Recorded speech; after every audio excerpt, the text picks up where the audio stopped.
Revolution Radio.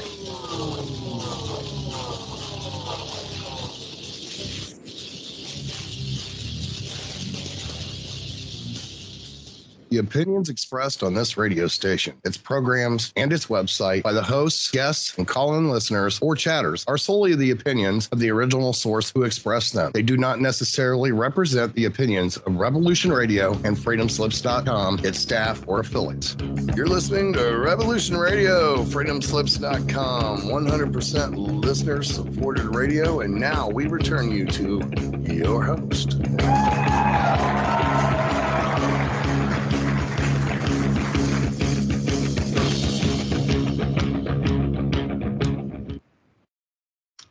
Welcome to the Morningstar Report on this February 2nd, 2025. As I've said, it's remarkable to me that a quarter of the century has already passed by, if we start with 2000 as the first year. Today we have a program, a varied program on world events. A lot of strange things are happening everywhere. In particular, in the air. Today, my guest, my honored guest, Major Jim Scott, former Marine helicopter pilot, currently professional helicopter pilot, is going to join us to discuss the tragic mid-air collision between a Blackhawk helicopter and a commercial airliner near Reagan National Airport in Washington, D.C. Jim has flown that area extensively. He is an extremely qualified and knowledgeable helicopter pilot. He's also the friend, the colleague, the brother in arms who brought the story of James Files, President Kennedy's assassin, the shooter on the grassy knoll, to Revolution Radio. And in that, James Scott has helped to change the course of history and set the ship of state on the right course once again. We're here in the basically first 12 days of President Trump's administration. And today, February 2nd, is a significant day for me and those of us who study the life of John F. Kennedy and his the many crises that he dealt with. The first one, which I'm just going to briefly discuss right now, came on February 2nd of 1961, 12 days into his administration. President Kennedy was alerted that NATO had picked up a massive Soviet attack on NATO nations. They found a radar returns of a huge air fleet crossing Eastern Europe, crossing over East Germany, over Germany, and they thought it was an attack from the Soviet Union. This drove the military practically to DEFCON 1. That's when we are ready for nuclear war. And the thing is that this air fleet flew over Germany, France, Great Britain, turned north, went to the North Sea, then turned east, returned to across Scandinavia, and then disappeared over Russia. But they didn't land. They disappeared. And it was the first instance of a UFO crisis that President Kennedy experienced, which the Russians were experiencing as well. Some faction of the ET presence on Earth has been trying to goad our countries into destroying each other. There is a benevolent element to the extraterrestrial presence, but there is definitely an anti-human and malevolent element as well at play. And this is what brought President Kennedy to basically to embrace Nikita Khrushchev and the Russians who were suffering the same events. These things are called fast walkers by the U.S. Air Force when they come down over the United States. They confuse air traffic controllers and military analysts. So I would just like to remember that, and we will be covering more of that. In the second part of the program, we're going to discuss the release of the JFK files. There was a leak last week, actually on Friday, uh, of a major file in the JFK assassination catalog. And it confirms, according to this reporter, it actually confirms everything that Jim Scott and Barbara Honegger and I and James Files have brought to your attention over the last 2 years, which is it was an inside job. The CIA was involved, and the principals were George Herbert Walker Bush, William King Harvey, E. Howard Hunt, and several others whom we will name later in the program. Right now, I'd like to welcome James Scott, Major James Scott, graduate of the Citadel, veteran of Middle East wars, and currently professional helicopter pilot. Jim, good to see you. Good to see you. Hey, good afternoon. Now, I want to correct one thing. I had open heart surgery a couple of years ago. I'm not flying anymore. Oh, I'm sorry. I'm sorry. I didn't know that. We've got a fleet of pilots at my company. I see. All flying. I just get to watch them do all their magical work. Wow. Jim sent me some videos last year of working in the coldest imaginable place, and it was not Antarctica. It was actually, I think, Indiana. Were you there, Indiana? Yeah, and they put up towers, many other jobs, but they put up extremely high towers with high tension wires. And just curiously, a couple of years ago, Jim was doing this, I believe it was in Virginia, and he and his friend took photographs of each other on a hill overlooking the site, overseeing the erection of these towers. And when he got the photograph back, he got the greatest photograph of a huge UFO just hanging around, watching them do it, picking up the juice out of the towers, because that's one of the things that UFOs do. They tap our electrical systems. And I wrote an article many years ago called UFO Piracy, which dealt with UFOs stealing water and stealing energy from our reservoirs and from our power plants. And I made the point: who pays for that siphoning of water and electricity? And of course, the power company will always say, "Oh, this guy's using too much electricity. You better jack up his bill." So I called it UFO piracy, in a form of taxation on the human race, with the knowledge of the United States government. But that's a subject for another program. Right now, I thought that, as I mentioned to Jim, people don't know how complex a flying machine, a helicopter is, or how a helicopter works. So I asked Jim to just brief us quickly, if you can, and to tell people how difficult it is to fly a helicopter, because you've got so many forces to deal with. Lift, drag, torsion, which is a big one, and the torsion is all over the helicopter, which makes it a very, very difficult and complex machine to operate.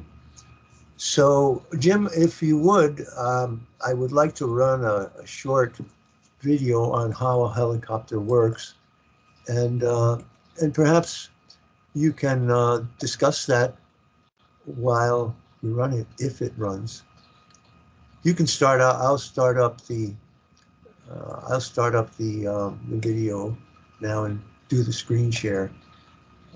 Give me a moment to just. Okay, we have the screen share going, and now we have a short film. I picked the shortest one possible so that we could discuss it. Let me see if this is the English guy. There's somebody. Yeah, this is a very short piece. So I think we'll play this one, and then Jim will give us more details. This is a very simplistic description. Yeah, watch out for birds. Have you ever been in a car and stuck your hand out of the window? When you tilt your hand a little bit, wow, you feel your hand lift up. Now tilt it the other way. You feel your hand go down. Well, a helicopter does exactly that, but instead of hands, it has blades. But see, those blades are tilted just like your hand. If the helicopter starts spinning its blades, it pushes the air down, and you've guessed it, it goes up. Now comes the really cool part.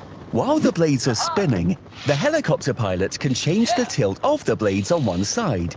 By pushing air away harder on one side than the other, you can steer in any direction. But we're not there yet. Most helicopters also have tail blades. Because the main rotor turns one direction, the cabin automatically wants to go the other. Phew, you'd get terribly dizzy, right? The tail rotor is there to prevent that. With tiny blades, it constantly keeps the helicopter balanced. To fly, you need to use 3 different controls. Yeah, flying a helicopter is not easy, but a lot of fun. Well, it's a lot of fun if everything works.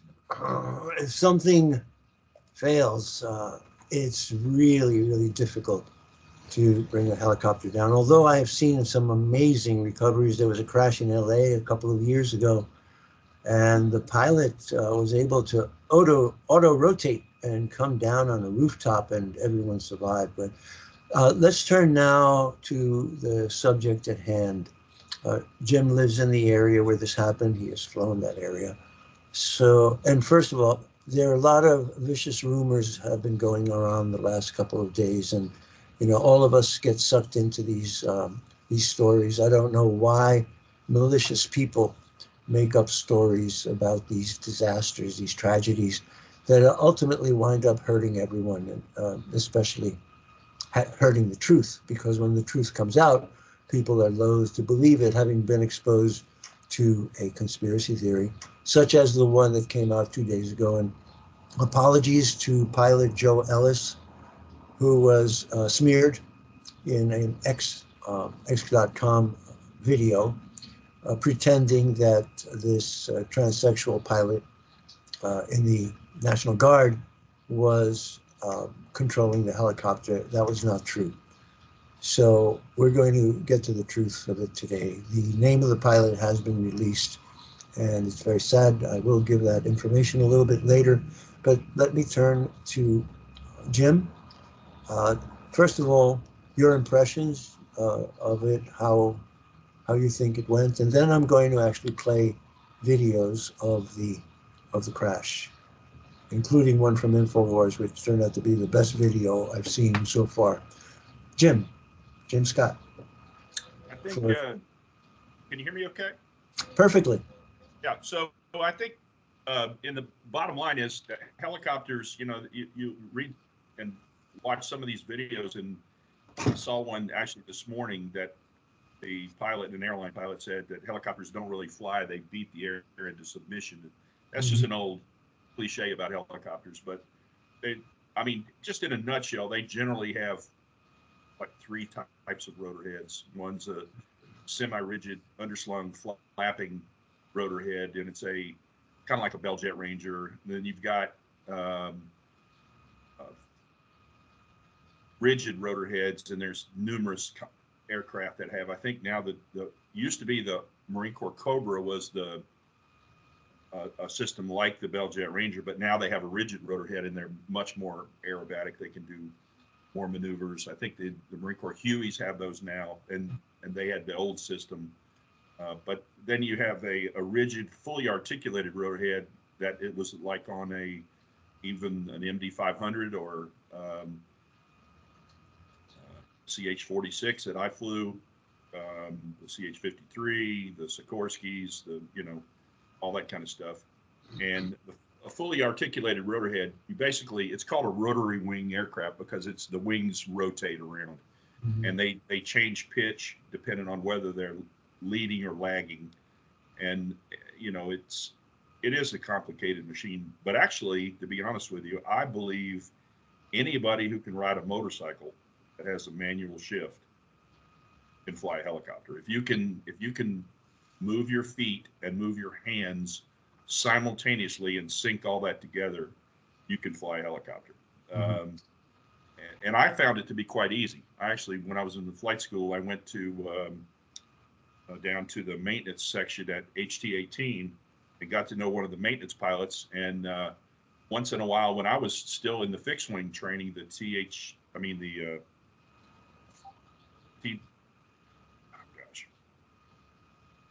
not the TH-57. Before that, the at VT 3, flying the fixed wing airplane. When I was going through that training, I went down and actually flew on some maintenance hops, and the instructor was kind enough we went out to the area. He had to do some engine checks or something. We went out there and he let me hover, and I picked it up right away. I think it's kind of easy to hover at Huey. It's more difficult to hover a Jet Ranger or something. But on to our subject. It's a tragic accident, and my condolences go out to everybody involved. It's just a tragic loss of life. I'm not here to point fingers or any kind of stuff like that, but there is some pretty clear things about this accident that involve issues. And what I really believe is that neither aircraft, because of their relative position to the other one, I believe the helicopter was in the blind spot of the nose of the fixed wing airplane because he was rolled up in a left-hand turn. And I think because of the forward airspeed and the overhead panel, and probably they were concentrating on the check ride, since the captain was getting the check ride, I would imagine that the warrant officer was handle, as a co-pilot would do, handle the radios and outside traffic and all that. And at night, at that low altitude, the pilot was inside looking at the glass screens. So they just missed the fixed wing airplane. Apparently, the pilot had the aircraft 100 feet too high, and they collided at 300 feet as the American Airlines commuter descended from 400 down. Well, Jim, as you know, I've been a pilot since 1984. I haven't flown recently in the past few years. After 9/11, it really put a damper on all of those activities. But I'd like to share with you that I had a close call. I almost had a mid-air collision right between the World Trade Center towers.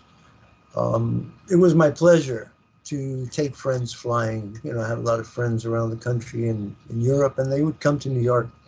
One of my favorite things was giving them a tour of the tri-state area. So I would take friends flying in a Piper Warrior or an Archer, and I would go down to the Statue of Liberty.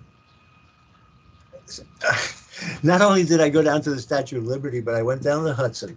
And when we got to around 44th Street on the east side of the river, and this plays into this scenario in Washington when helicopter traffic flies along the rivers or aircraft, you're supposed to stay on one side of the river going south and another side of the river going north. Well, I would fly down the river, and when I got to about 44th Street, I would say, Hudson River traffic, Piper Warrior taking photo opportunity at the Intrepid. We have an aircraft carrier here in New York, the Intrepid Air and Space Museum. I couldn't resist. I'd be over there on the west bank of the Hudson River, and I'd see that carrier, and I'd make that announcement. I'm taking photo opportunity at the Intrepid. We'll make 360 and head down to the Lady. The Lady is the Statue of Liberty. So I would bank the plane, make a left, descend, and just before I got on over the fantail, probably 100 feet above the water, I would break off, make the 360, go to the Statue of Liberty, and then I would go to the World Trade Centers. From the Statue of Liberty, I'd go to the World Trade Center. So I climbed out, and I saw a helicopter flying up there at about 800. So I announced Piper Warrior heading toward the towers, helicopter traffic in sight. So I'm flying and I'm offset. The helicopter was on my right and I was on the left and behind and maybe slightly below. All of a sudden, the helicopter was right in front of me, and it was so fast that the only thing I did is my thumbs pressed the yoke like a gun. I gave 2 bursts and did that with my mouth, freaking out. I like, what? The helicopter was right in front of me, and I was going to collide. And this voice that I call my angel said to me, "Don't turn, Robert. keep your wings parallel to the rotors and everything's going to be all right. So I descended. I pushed the yoke down. Jim, the landing skid, I could have touched it. And I was 6 inches below it. We went by and then we broke off. The pilot looked at me. I looked at him. His mouth was agape. We didn't say a word. We didn't want to get in trouble with the FAA. But you know what happened? When we flew between the two towers of the World Trade Center, the winds were coming from the east. And when they blew between the World Trade Centers, the Bernoulli effect accelerated them, and they pushed the helicopter in front of me.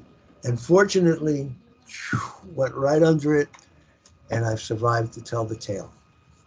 Things happen very fast in aviation, and now you can tell us about the closure speed that's been determined from the data and how this crash happened. Jim convinced me that this was a true accident. There's another conspiracy theory going around saying that remote control was used to intentionally impact the helicopter into the airliner, and a lot of people are buying that and other conspiracy theories. But what Jim explained to me about the attitude, the relative positions and attitudes of the craft, convinced me that this was a lamentable accident and a tragedy.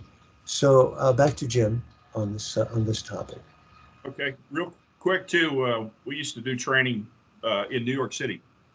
It was called True Training, and I too have flown up and down both the Hudson River and the East River, and all around Long Island and stuff like that at night on night vision goggles. And your audience may not believe this, but there are people that have photographed it and seen it.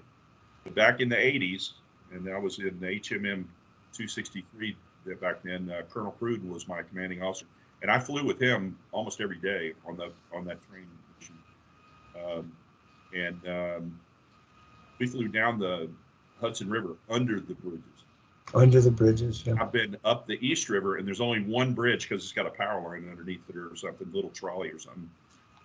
But the Hell's Gate Bridge, the Brooklyn Bridge, all those bridges up through the Verrazano Narrows Bridge, the George Washington Bridge, all those, I've flown under those at night on night vision goggles, flights of like 4 or 5 helicopters, Cobra, Huey, 46, and the 53. And we actually had a 53 fly across the Bronx one night, low level with no lights on. We were all flying on goggles, and there were 250 eyewitness UFO reports that 53 was a UFO. So people can confuse things at night, and you hear all these black helicopter conspiracies and all that. It was just kind of confidential training that the military did in cities. Back then it was called True Training. I don't know what they call it now, but the Army's 160th does it all the time in big cities. And they've been reported, black helicopters in the cities, New World Order stuff. And it's just the military doing training. But anyway, so back to... Would you use the phrase flying under goggles? Explain to the audience what that means, flying under goggles. Night vision goggles? We had night vision goggles, and I actually was an old school guy where we first started flying with goggles. We called them cutaways. And they were these PBS 5s that were like for a tank driver.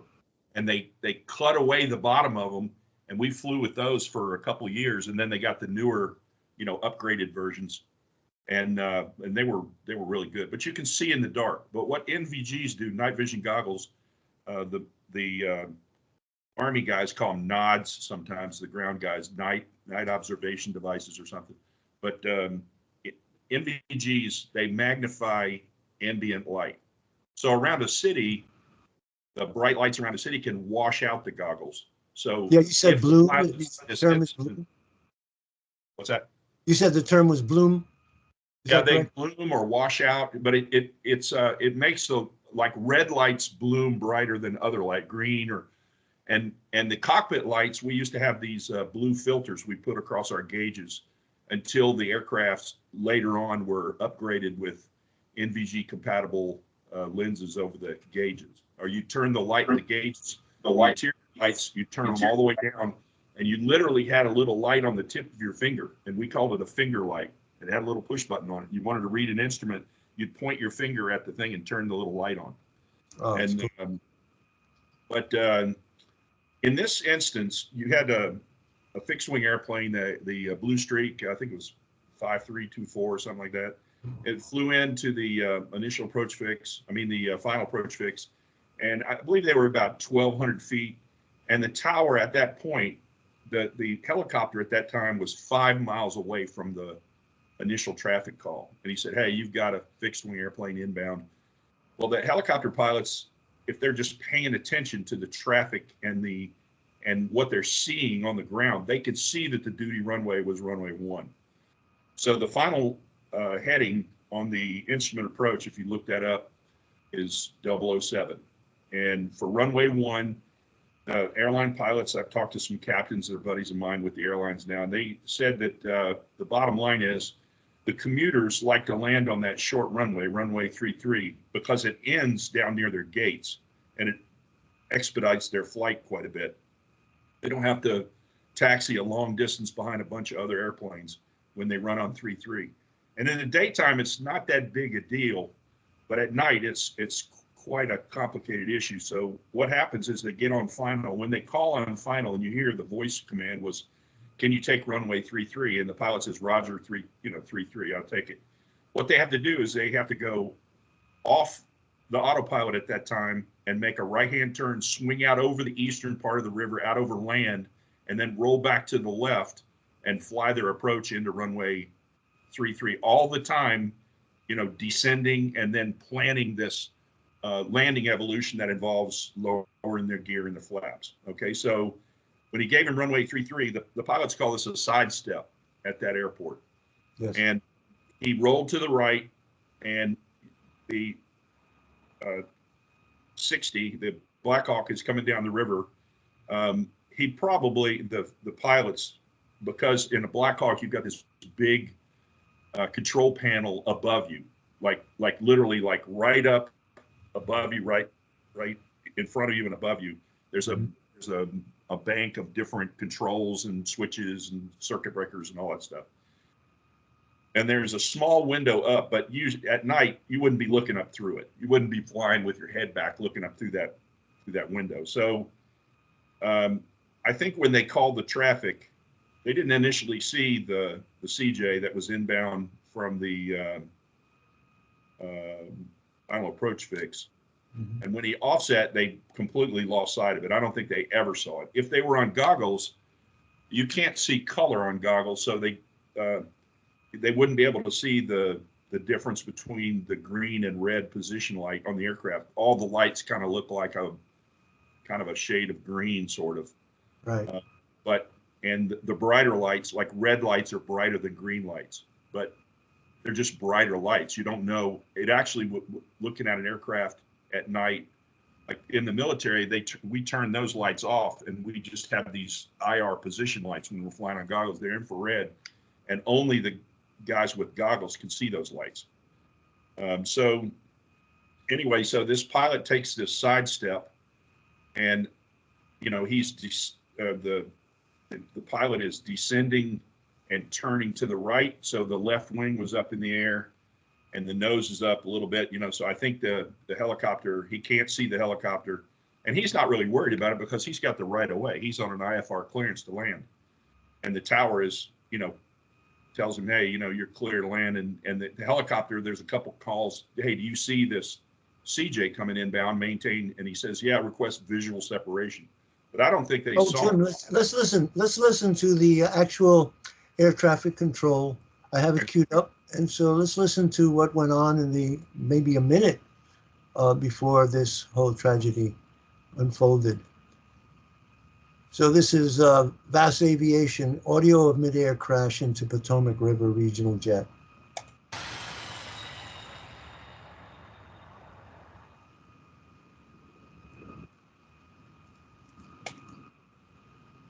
January 29th, 2025, a PSA Airlines Canadair CRJ 700 crashed into a Blackhawk helicopter. Tower 5342 on Mount Vernon, visual runway 1. Blue Sheep 5342, Washington Tower 1 star 32 Zurich 17, gust 25. Can you take runway 33? Yeah, we can do 33 for Blue Sheep 5342. Blue Sheep 5342, that's a Wilson Bridge, thanks. Change to perfect runway 33, clear to land. Change to runway 33, runway 33, clear land, look 342.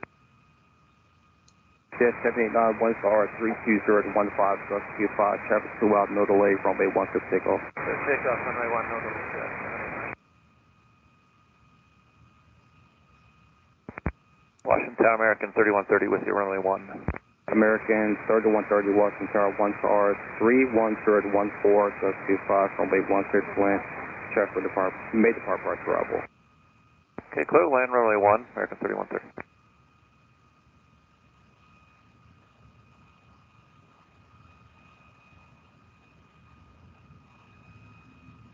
Now we're watching the radar track as Jet 789, contact on March, good day.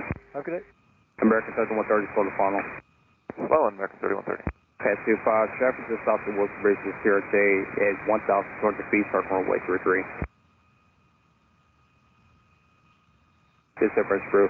American 1630 Tower, runway 1, lot void, traffic throughout, start runway 33, dispatch 16 off funnel. Left wait, runway 1. Whiskey 5307, keep rolling down to November, ground 47 today. American 1630 to 1 star, 320 to 14, Gus 25, traffic 2 mile up base, runway 33, no delay, runway 1 clear for immediate takeoff. Number 1, clear for takeoff, American 1630.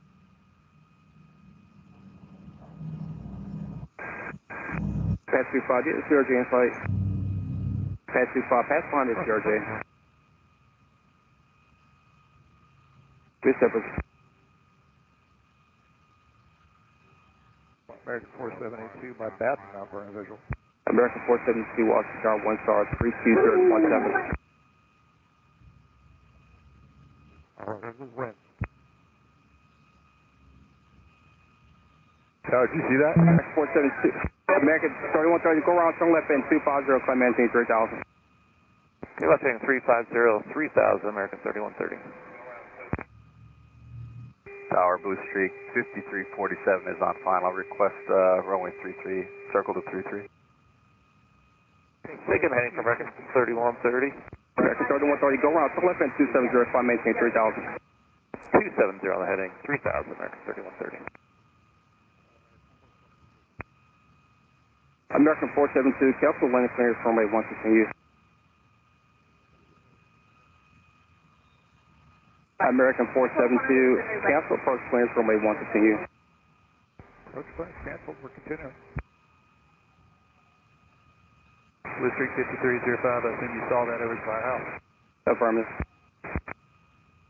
Clarify what you want 478 to do. Are we going around or are we continuing? 0, climb maintain 3000. American 472 is going around, we're going to climb maintain 3000. Tower, Blue Streak 5347 is on final. All right, for American 472, we're on the go. We're going to climb maintain 3000. You have a heading? American 472, let's start heading 270, climb maintain 3000. Contact Atomic on 118495. 270 the heading, 3000 and 1895, American 472.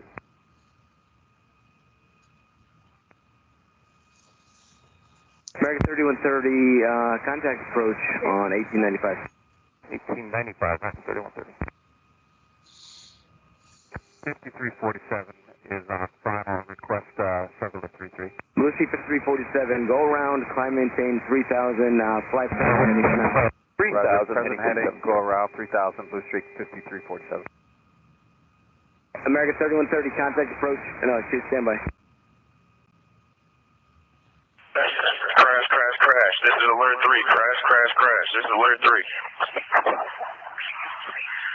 Crash, crash, crash. This is alert 3. Oh, shit. Where's the alert 3? It is off the approach end of runway 33. Approach end of runway 33. Helicopter crash. Helicopter. Yes, the office on.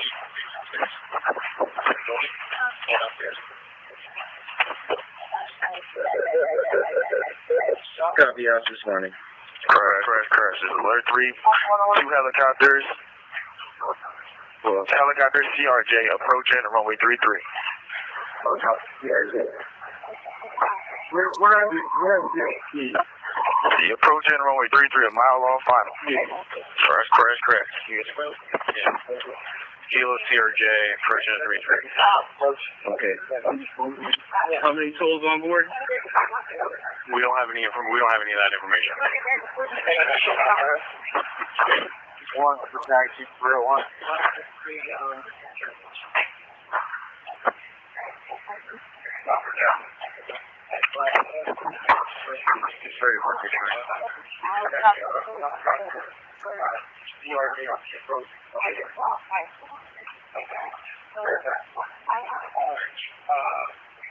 Towers reporting a CRJ and a helicopter crash into the Potomac River.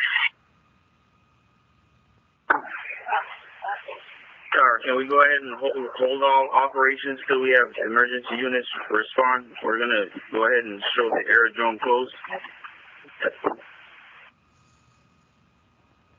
Yeah, that's affirmative. Hold all operations, aerodrome closed.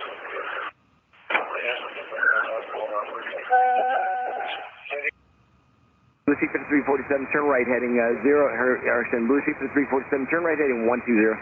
120 on heading Blue Sheep for 347. And everybody just hold your positions, please, on the field right now. Got that 43, ready for taxi. Everyone's going to have to hold for down. I'll get back to you just as soon as I can. Fire Command, the accident happened in the river. Both the helicopter and the plane crashed in the river. It's east of the approach end of runway 33. Is the airfield closed? Yes, the airfield is closed. The airfield is closed. Runways as well? Yes, all runways are closed. Nobody's landing. No one's moving at all. And we have clearance across all taxiways and runways, correct? Yes, you have clearance through the whole field, all taxiways and runways. No survivors confirmed by local police. A tragedy. I have to say that it is very chilling to hear crash, alert 3, crash. The hair stood up on my arms. And this is just a normal citizen sitting at home. You can imagine what that must have felt like to the air traffic controllers. Very dedicated people. There would be no civil aviation in America, no safety were it not for them. We must commend them all and thank them for their sacrifices. They have long hours and it's extremely harrowing and tedious. Jim, comments on the communications? Well, I just want to say, obviously, and it's just in a nutshell, the probably the co-pilot in the helicopter was taking care of the radios and talking to the tower while the pilot was flying, sharing their duties in the aircraft. And he probably actually did not see, I don't think he saw the CRJ, and I think the pilot probably had her head down in the watching the instruments and her attitude and attitude and stuff like that. You got that control panel above, with the fixed wing was descending from a blind spot sort of, and the helicopter would have at that forward airspeed, their closure rates were 280, well, a little less than that, probably 260, but their speed was, when he was inbound, the speed I'm hearing on the information was 160, and the helicopter was going about 120. So 280 is the closure rate from the bridge. From the distance from the initial call that, hey, you got a fixed wing airplane out in front of you to the helicopter, he was 5 miles away, and the helicopter probably never saw him. Yeah. So, he mistaked another aircraft for that. And then as he came down and took the offset, the helicopter pilots are probably thinking that this is not a big deal because we're on the eastern side of the river, and runway 1 is, way over on the field, and the guy's inbound to runway 1. Whether or not he missed the call, they could have been talking on their ICS and walked on the call where the pilot took the sidestep to runway 33. They might have missed that. Yeah. And the bottom line, when the fixed wing swung out over past the eastern boundary of the river and out over the land and came back, he was kind of coming in a blind spot. And there is one video you can see pretty closely that the helicopter, they collided at 300 feet, and the helicopter was 100 feet higher than it should have been. It's supposed to be below 200 feet. And it looked as if the rotor blades, remember the fixed wing airplane is still in a left-hand banking turn lining up for runway 33. It appeared to me that the rotor blades impacted the left wing, the downside wing, and then would have gone into like maybe the nose gear and the left side main gear. It appeared to me that the left wing was cut off. Then you had an instantaneous differential of lift, and the right wing that was up in the air caused the airplane to do more than a 360, like a corkscrew, like an aileron roll and a half, and boom, in the water. Yeah. As a matter of fact, we're going to take a look at that right now. I have it queued up. So we're going to take a look at probably the best video that I've seen so far of this terrible event. Thanks to Alex Jones.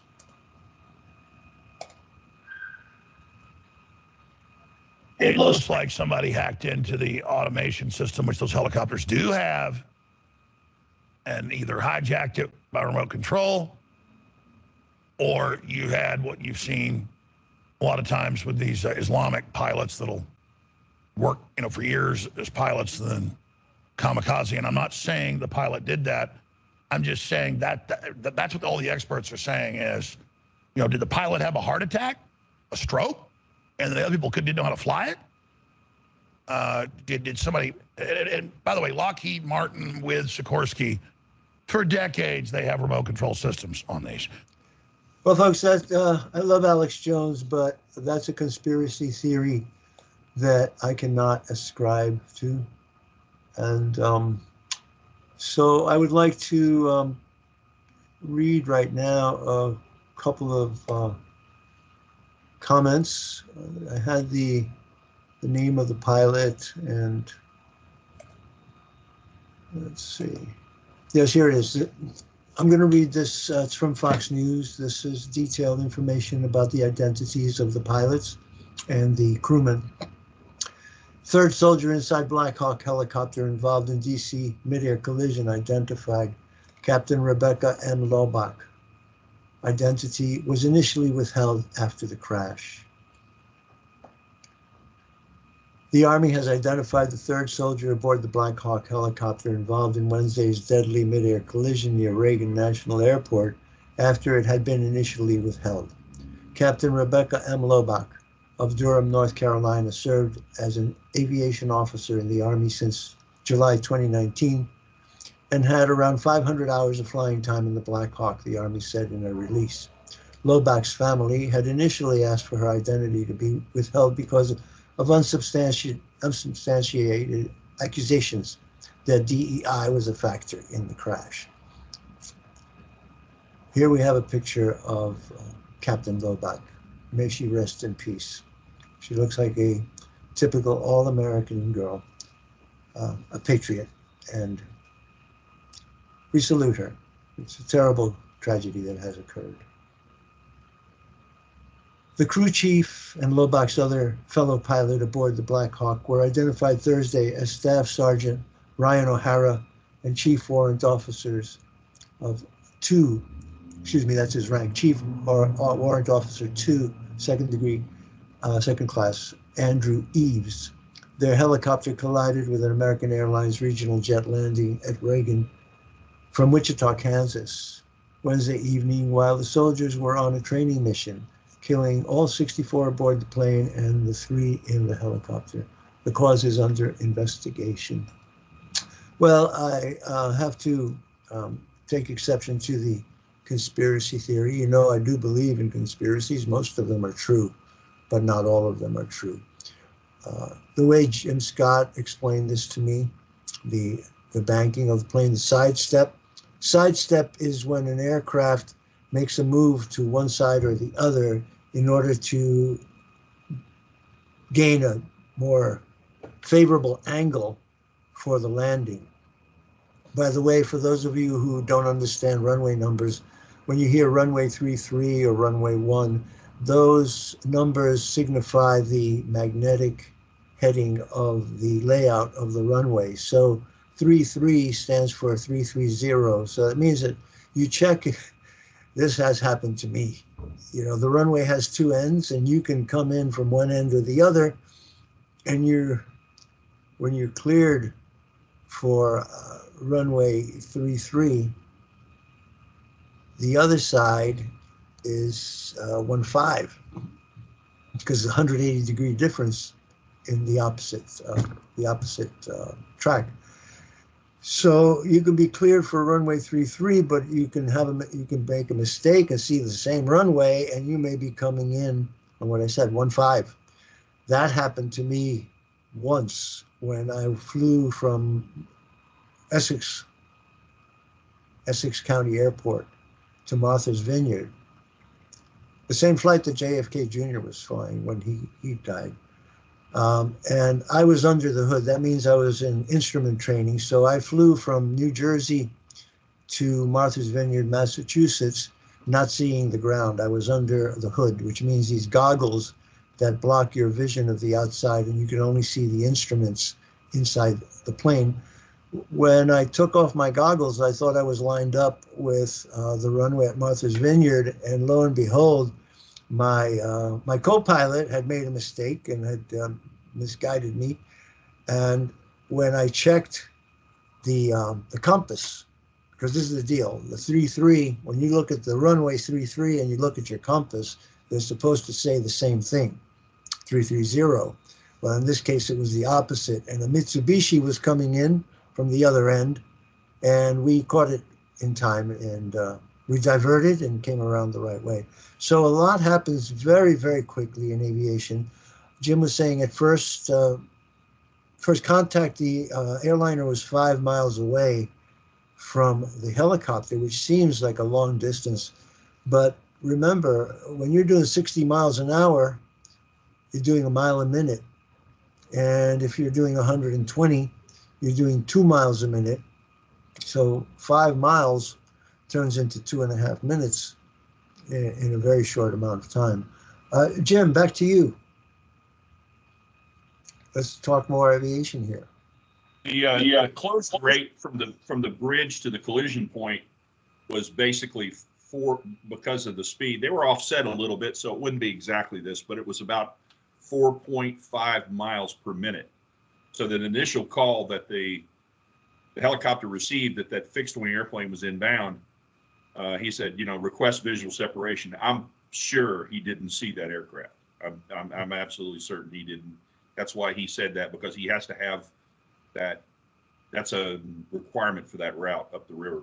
But anyway, so the closure rate, they hit hardly a minute later. But I don't think he ever saw him, and I don't think he probably was looking outside. She's 100 feet too high. It was a check ride, so almost certainly she was at the controls. He was watching her do what she's supposed to be doing, and also helping doing the radios and the traffic avoidance. Now, also, that's critical to important here to mention. Critically important is the what's called TCAS, and the CRJ 700 is equipped with a TCAS, a traffic collision avoidance system, TCAS, and that system gives you several pieces of information. There's another device called, some people call it an ACAS, but there's an ADSB that's a different system, automatic dependent surveillance broadcast, but the other aircraft have it as well for them to talk back and forth.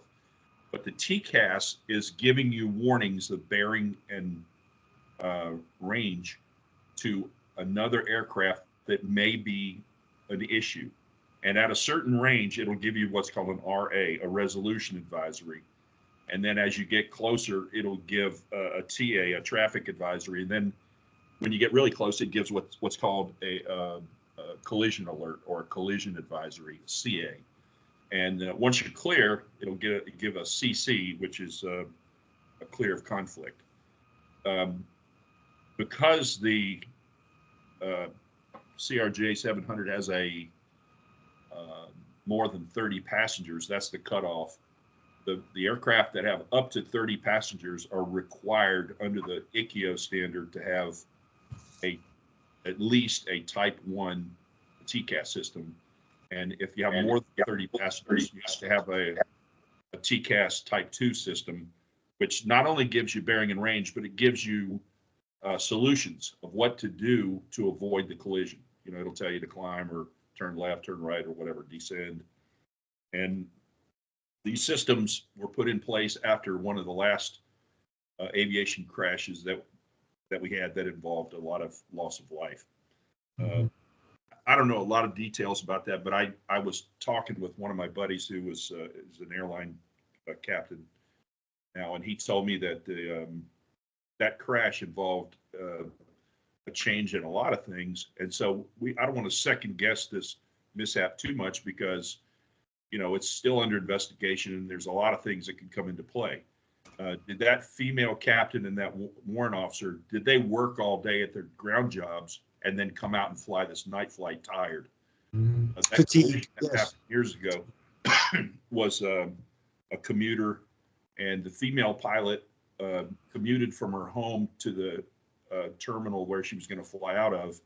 And I can't recall if it was Washington or New York or anything. And I think the crash actually occurred in Buffalo. I think the crash was from New York to Buffalo, maybe in Waukesha. And the female pilot that was flying, and I'm not picking on the female. Oh yes, I remember that. I think it was Oswego where they came down, right? Yeah. In winter. And what happened is people saw her sleeping in the pilot lounge wearing her uniform all night in a chair. And then she got up the next morning, you know, so what kind of sleep would you get sleeping all night? You know, she commuted to the terminal and then slept in the terminal in the pilot lounge in her uniform in a chair all night long, then got up and flew all day. And I think on the last hop that she went on in the New York area, I think it was Buffalo, if I recall, you know, there was a crash and it killed everybody. So crew rest was a big thing. So those kind of things won't be known until they do the aeromedical part of the investigation. And I just wanted to mention that aircraft mishaps have a tremendous impact on civilian aviation and military aviation, and their safety record is critically important. I'm the safety director for high voltage aviation. Our headquarters currently is in Gettysburg, Pennsylvania, but it will be moving shortly to Summersville, West Virginia. And we have 5 MD-500s, and our average pilot that we do this power line work in these MD-500s, the average flight time for our pilots is 11,400 hours. And a lot of that flight time, most of it actually, is actually doing power line work, hovering right next to a tower and stuff like that. And we just did our OSHA 300 form, surpassed 3 years incident-free with no mishaps, no incidents, no injuries or anything like that for 3 years. We're going into our 4th year with 0 accidents. So, and I realize that pride cometh before the fall. So I'm not saying that with pride. I'm saying that with a humble thanks to God and to our highly skilled pilots and aircraft mechanics at high voltage aviation. Yes, that's commendable. By the way, in the aftermath, there had been several other crashes. I'm going to show you one that we discussed that you hadn't seen, the crash of looks like an F-15 in Alaska, but the fiery crash of an aircraft into Pennsylvania. It came. I saw the video and instantly I said that plane was on fire in the sky. You want to talk a little bit about what that one? I do. In fact, I'll make a quick mention of both of those. The first one that you talked about, I watched the video you sent me. Yes. And basically, that aircraft looked like, I don't know if you had a dual engine failure or what happened, but it really wasn't going very fast. It was falling as if it had stalled, and the landing gear was down. Yes, I'm going to show the video. I don't know if he was just. I'm going to show the video right now. Let's discuss it. Go ahead. It's just falling like a leaf.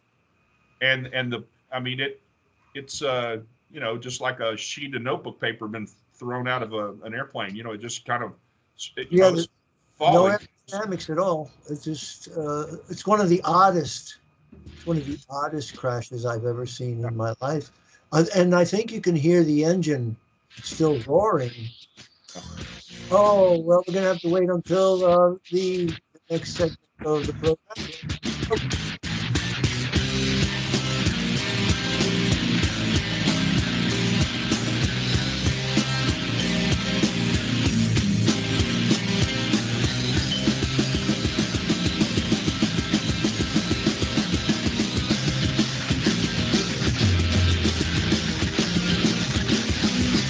Thank you for listening to Revolution